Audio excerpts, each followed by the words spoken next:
नमस्कार. आज आपण सगळ्यांनीच लहानपणी ऐकलेल्या एका गोष्टीबद्दल बोलणार आहोत. ही गोष्ट आहे शक्ती, दया आणि अनपेक्षित मदतीची. चला तर मग या ओळखीच्या गोष्टीत पुन्हा एकदा डोकावून पाहूया आणि बघूया ती आपल्याला आज काय नवीन शिकवते. ही गोष्ट सुरू होते दोन अशा पात्रांपासून जे एकमेकांपेक्षा पूर्णपणे वेगळे आहेत. म्हणजे त्यांच्यात काहीच साम्य नाही. एकीकडे आहे जंगलाचा राजा, शक्तिशाली आणि गर्विष्ठ सिंह, आणि दुसरीकडे आहे एक इवलासा, घाबरट उंदीर. आता विचार करा, या दोघांमध्ये काहीतरी समान असू शकतं का? पहिल्यांदा ऐकल्यावर तर हे अशक्यच वाटतं, नाही का? कल्पना करा, घनदाट जंगल आहे आणि तो शक्तिशाली सिंह, ज्याच्या नुसत्या नावानेच प्राणी घाबरतात, तो मस्तपैकी एका झाडाखाली झोपलाय. पण त्याला बिचारायला काय माहीत की त्याची ही शांत झोप आता कोणीतरी भंग करणार आहे. आणि तेही कोणी, तर एक अगदीच अनपेक्षित जीव. आणि मग तेच होतं. एक छोटासा उंदीर आपल्याच खेळण्याच्या धुंदीत चुकून त्या झोपलेल्या सिंहाच्या अंगावरून पळतो. आणि बस, सिंहाची झोपमोड होते.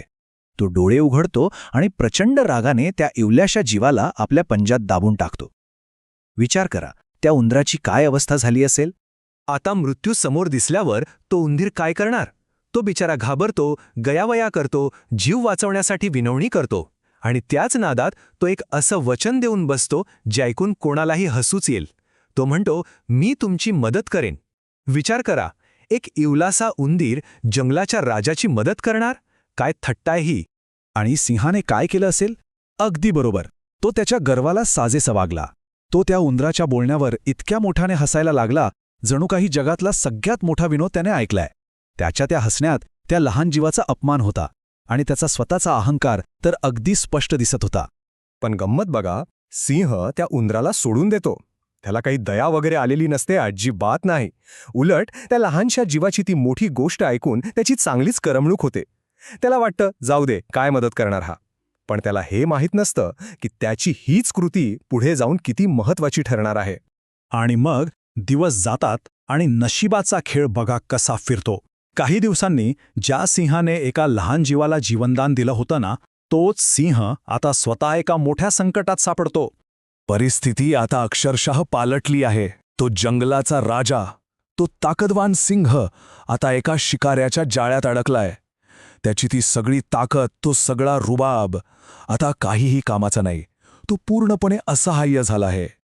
अडकला, फक्त एक शब्द. पण यात त्या सिंहाची सगळी हतबलता आहे. जो कालपर्यंत जंगलावर राज्य करत होता, तो आज जाळ्यात अडकला होता. सगळा गर्व, सगळी शक्ती, सगळं काही संपल्यासारखं. आणि मग तो सिंह डरकाळी फोडतो. पण ही डरकाळी त्याच्या सत्तेची नाहीये. ही डरकाळी आहे मदतीसाठीची, एक आर्त किंकाळी. आणि ही किंकाळी, हो, बरोबर ओळखलात, ती त्याच एका अनपेक्षित जीवाने ऐकली. आणि येतो तोच छोटा उंदीर. सिंहाची ती हताश डरकाळी ऐकून तो एका क्षणाचाही विचार करत नाही. थेट धावत येतो. त्याला आपलं वचन आठवतं आणि मग तो आपल्या लहान पण तीक्ष्ण दातांनी ते जाडजूड जाळं कुरतडायला सुरुवात करतो. आणि बघा, त्या लहानशा जीवाची ही छोटीशी कृती त्या महान सिंहाला स्वातंत्र्य मिळवून देते. सिंहाची सुटका तर होतेच, पण त्याहीपेक्षा काहीतर मोठं घडतं. एका वचनाची पूर्तता होते, एका कर्जाची परतफेड होते. आणि सगळ्यात महत्त्वाचं म्हणजे सिंहाचा स्वतःकडे आणि इतरांकडे बघण्याचा दृष्टिकोनच कायमचा बदलून जातो. तो सिंह काय म्हणाला असेल, त्याचे शब्द त्याच्यातल्या बदलाची खरी ओळख आहेत. खराच कोणीही लहान नसतं, प्रत्येकात काहीतरी खास असतं. बघा, त्याच्या बोलण्यात आता नम्रता आहे, एक नवीन शहाणपणा आहे. त्याला आता कळून चुकलंय की खरी ताकद आणि मोठेपणा शरीराच्या आकारात नसतो. तर मग काय शिकायला मिळालं या गोष्टीतून? अगदी सोपं आहे, पण खूप महत्त्वाचं. ते म्हणजे कधीही कोणाला कमी समजू नका. एखादी व्यक्ती कितीही लहान किंवा सामान्य वाटली तरी योग्य वेळी तिची मदत किती मोठी ठरू शकते हे सांगता येत नाही. चला, या गोष्टीतून मिळालेले काही महत्त्वाचे मुद्दे पुन्हा एकदा पाहूया.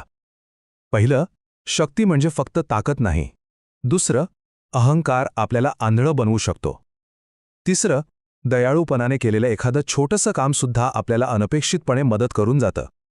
आणि सगळ्यात महत्त्वाचं, प्रत्येकामध्ये काही ना काही खास क्षमता आणि मूल्य असतंच. आणि शेवटी ही गोष्ट आपल्या सगळ्यांसाठी एक महत्त्वाचा प्रश्न सोडून जाते. आपल्या रोजच्या आयुष्यात आपल्या अवतीभोवती असे कोणी आहेत का ज्यांना आपण नकळतपणे कमी लेखतोय, त्यांच्या क्षमतेकडे दुर्लक्ष करतोय? यावर जरा विचार करून बघा.